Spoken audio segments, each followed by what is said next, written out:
Evet değerli kardeşlerim, hiç şüpheniz olmasın ki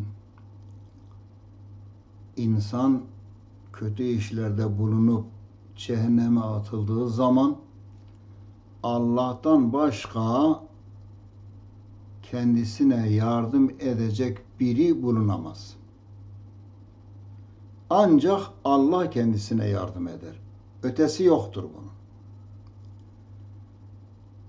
Ben falan tarikate sahibim, ben filan şeyhin müridiyim, falan beni kurtarır, filan beni cennete götürür, bu tür şeylerle kendimizi kandırmayalım.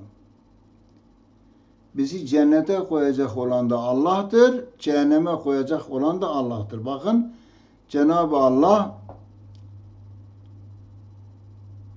Ali İmran suresinin 192. ayetinde şöyle buyuruyor. Rabbena inneke men tudkhilin nâre fekad ehzeytehu ve mâ lizzâlimîne min ensâr. Ey Rabbimiz!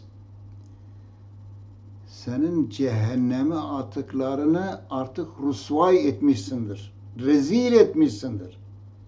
Cehenneme atıkların rezil olmuştur.